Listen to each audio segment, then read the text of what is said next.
They mocked Black Boy for being quiet. They shoved him for being different. He walked alone, unnoticed, until the moment the truth walked onto the stage beside him.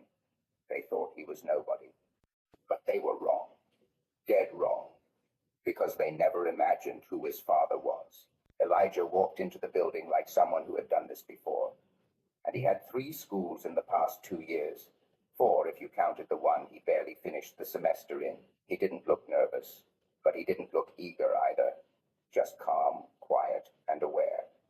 He stepped through the front doors of Monroe Middle with a kind of focus you don't often see in a 13-year-old. Not focused on the excitement of the first day. Concentrate on surviving it. He was the only new student that week. He was black, small for his age, and said almost nothing unless spoken to. That was enough for most of the students to make up their minds. Monroe was a primarily white school in a suburban neighborhood where things didn't change often, and when they did, the change didn't always feel welcome. Elijah wore plain jeans, a hoodie zipped to the top, and old sneakers clean but worn. He didn't try to blend in. He didn't try to stand out either. He just kept his head straight and moved with the rhythm of someone who knew better than to draw attention. His backpack didn't swing on one shoulder like most kids carried it. He wore both straps, tight, close to the body, controlled. By second period, the whispers had started. Who's the new kid? Why is he so quiet? Looks like he's mad at everyone. He wasn't. He just didn't perform for attention. And for kids who were used to people either trying too hard or falling apart, Elijah didn't fit into a category they could understand. He ate lunch alone, not tucked into a corner just at the edge of a table no one else had claimed. He unwrapped a sandwich slowly, drank from a thermos, and stared at the table while eating. He wasn't hiding. He was waiting, watching, like someone who had learned the hard way that trusting people on day one was a luxury he couldn't afford. No one said anything directly to him the first day, but they watched. Groups of students tested the waters with jokes behind his back. A few laughed loud enough to see if he'd react. He didn't. He packed up his lunch, threw away his trash, and walked out of the cafeteria before the bell rang. There was no sign of frustration, no tears, no sighs, just control. Not the kind you learn from a book, but the kind you earn from practice. Elijah carried himself like someone who had already been let down more than once and wasn't going to give anyone here that opportunity again. What they didn't know, what none of the students or even most of the teachers knew, was that Elijah's father had just been named the new principal. His appointment had been finalized 2 weeks earlier, but the announcement was being held until the following Monday. The school board wanted to make it special, a fresh start, a welcome surprise. But for Elijah, the surprise had already started. He didn't tell anyone, not a single teacher, not the kids who asked where he came from, not the counselor who called him in that afternoon to check in. He just gave a polite smile, answered the questions, and went back to class. He didn't need to say who his father was, not because he was hiding it, but because he didn't want to be treated differently. And maybe deep down, he wanted to see the place for what it was before the students realized whose son they had been whispering about all week. That requires a kind of maturity that most adults lack. The strength to let people misunderstand you, to let them judge, to walk through discomfort without trying to fix anyone's opinion. By Friday, a group of boys had started making jokes about him out loud. "Hey, Ghost, are you ever gonna talk?" Someone shouted during gym. Elijah just kept walking. One of them bumped into him on purpose. He barely blinked, just stepped sideways, stayed on his feet, and kept going. I was there that day, visiting the school for a wellness program. I'd seen 100 versions of this story, but Elijah stood out, not because he was loud, not because he fought back, but because he didn't bend. Not once. That kind of quiet power unsettles people. Kids don't know what to do with it. Adults, too, sometimes. We expect strength to look loud, to talk back, to prove itself. But Elijah proved something else. That real strength doesn't need to be explained. It just shows up, holds still, and doesn't move for anyone. That week, Elijah taught everyone more about grace and restraint than any textbook ever could. And he did it without saying a word. No one noticed the boy on the first day. Not really. He slipped into the building the way smoke slips through a crack. Quiet, slow, without asking permission. He didn't wear anything loud, didn't carry himself like someone with a story to tell. But he had one. And in time, that story would split the school in two. His name was Elijah. He didn't talk much, didn't smile. He walked like someone who understood too early that noise wasn't always protection, that sometimes silence was the only shield you had. By the second day, the kids had given him a nickname, Ghost. Not because he disappeared, but because he was too quiet, too still, too unreadable for their comfort. Whispers came first. Then came the jokes, the kind that wore cheap smiles but sharp teeth. Someone snapped a rubber band at him in science class. Someone knocked his backpack off the lunch table. Another boy trailed behind him in the hallway, mimicking his walk just enough to draw laughter. 60% of the student body consisted of white students. They'd never had to share space with someone like Elijah. Not really. Not someone who didn't apologize for his difference. Not someone who refused to shrink to make them feel bigger. But Elijah didn't bite back. He didn't explain himself. He didn't ask for kindness, and he didn't show toughness. He just watched. Not timid, not angry, just present. Like he was gathering data. Like he had time. And he did. Because Elijah knew something they didn't. He knew who was about to become their new principal. David Carrington, Elijah's father, had been hired weeks earlier. The district wanted to make the Monday assembly a special moment. They thought it would be clean, professional, and symbolic. But the week before that moment, Elijah let it all unfold.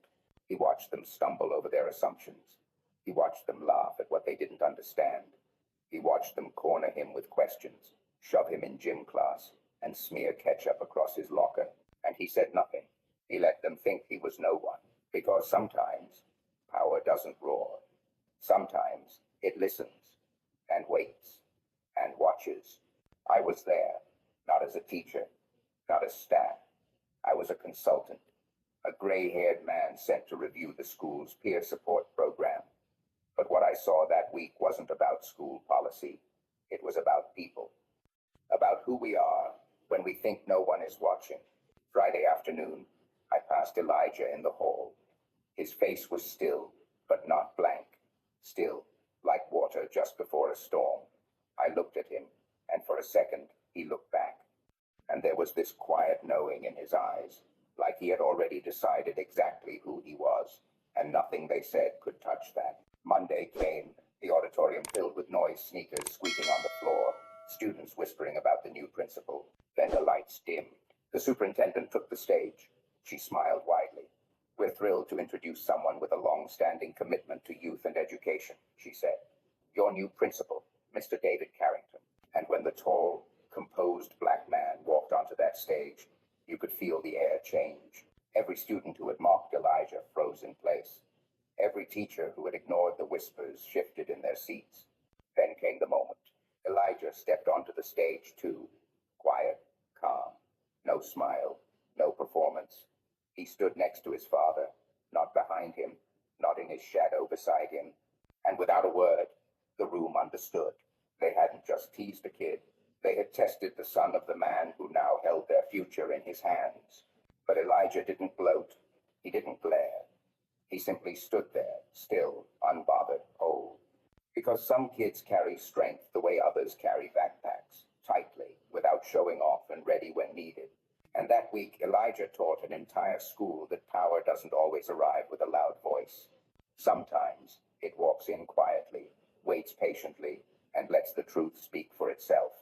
He saw it all. Every glance, every cruel laugh, every time they bumped his son in the hallway like he was a ghost walking through their world. David Carrington stood behind the tinted window of the admin wing every morning that first week. He said nothing. He did nothing. He watched. Not as a principal, not as a disciplinarian, as a father, one who had made an unthinkable decision. He had sent his son into the fire without armor. Elijah didn't ask questions when David told him the plan that they'd hold off announcing the new principal for a few days, that the district wanted a fresh, clean reveal.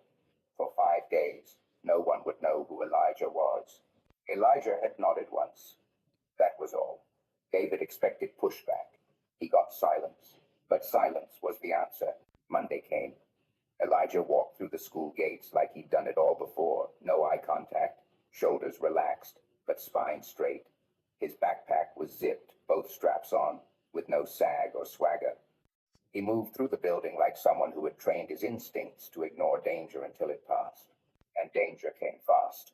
By Tuesday, kids were already whispering. New kids weird. By Wednesday, they called him mute. Someone tossed a half-eaten granola bar at him in the courtyard. Laughter scattered like glass. No teacher stopped it. David saw it all, from the cameras, from the hallway.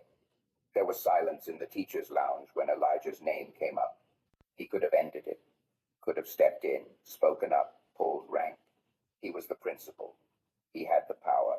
However, power used too early only fixes the surface. David wasn't here to polish floors. He was here to dig under them. He needed to know, who are these children when no one they fear is watching? And deeper still, who are these teachers when no supervisor is listening? Thursday morning, David walked past Elijah at his locker. For the first time all week, he saw it the faintest crack. Elijah's hand lingered at the lock a second too long. His shoulders tensed. His jaw clenched. Then, like a soldier, he pushed it all down, turned, and went to class.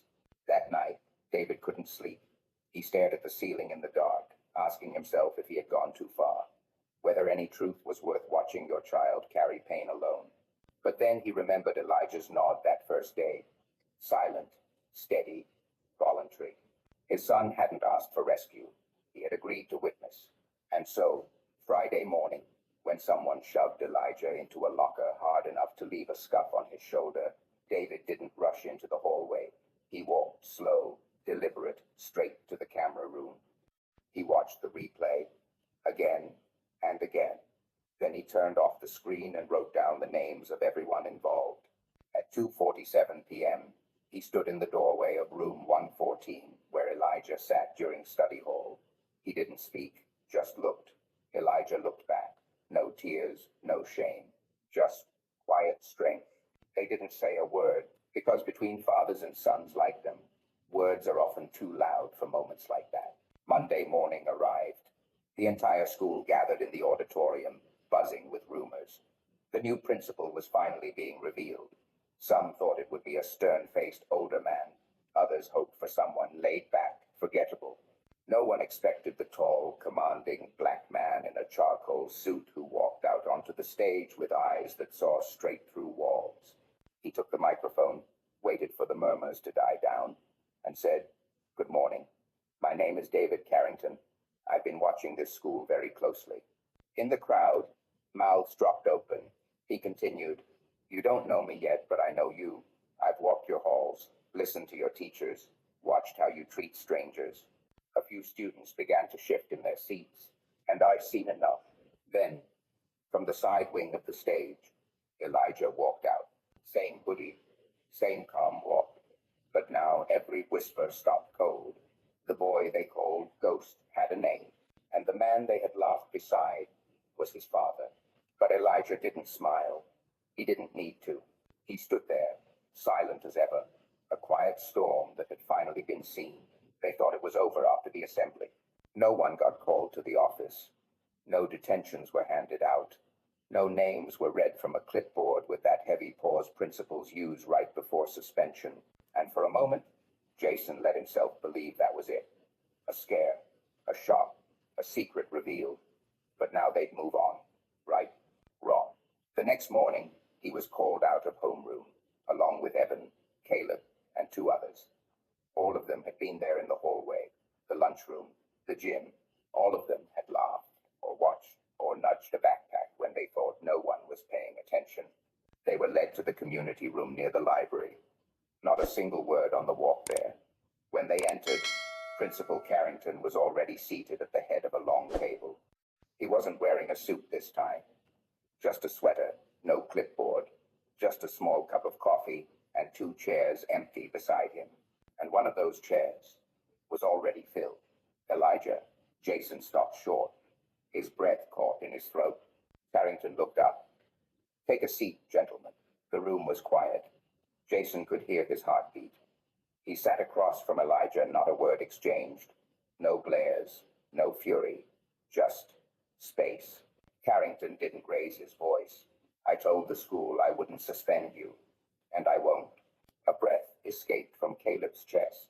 But you will not walk away unchanged. He slid a stack of folders across the table. You're going to help rebuild the space you tried to poison.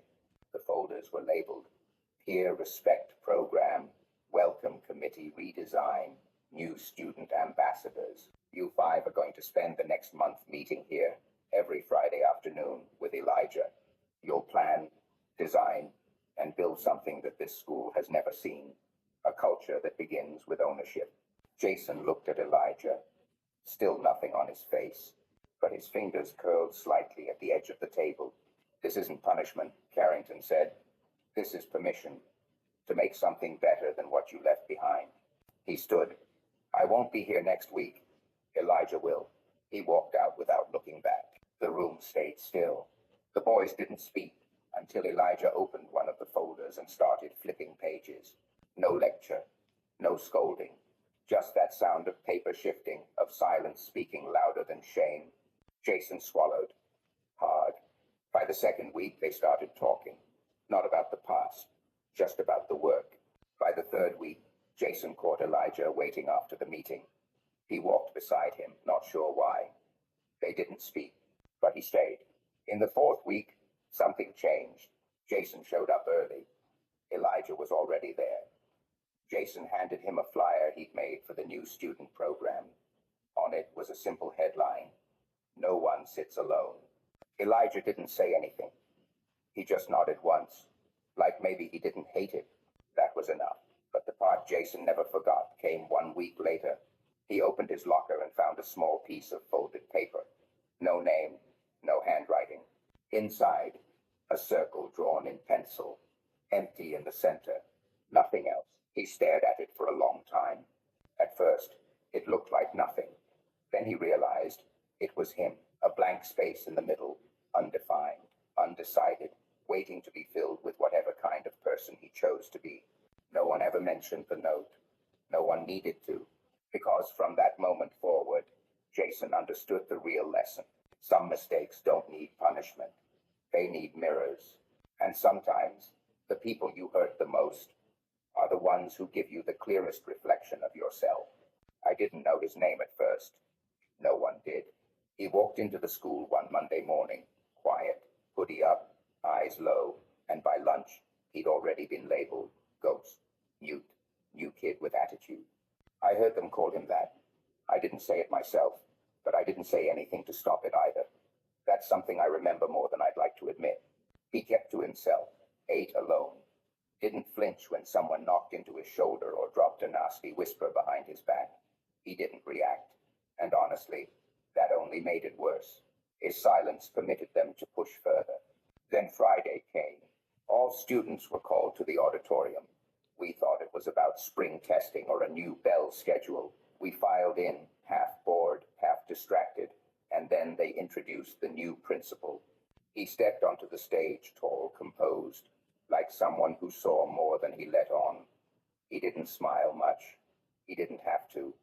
There was something in his presence that made even the loud kids fall quiet. He said, I've been walking these halls, sitting in classrooms, listening. That got our attention. I watched how you welcomed a new student this week, and how you didn't. Then, without a single ounce of drama, he nodded to the side of the stage. And that boy, the quiet one, the one we'd ignored, mocked, nudged, walked out. He stood next to the man we'd just been introduced to.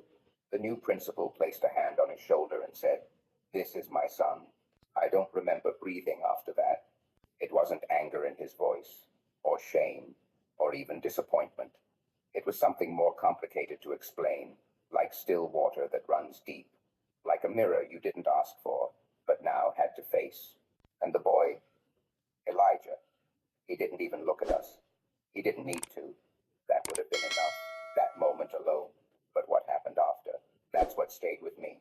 There were no detentions, no call-outs, no morning announcements about bullying. Instead, there were chairs. Everything Thursday. In the community room, no sign-in sheets, no pressure, just space. And over time, kids began to show up. Some of them were the same kids who'd laughed the loudest. Others were the ones who never said a word like me.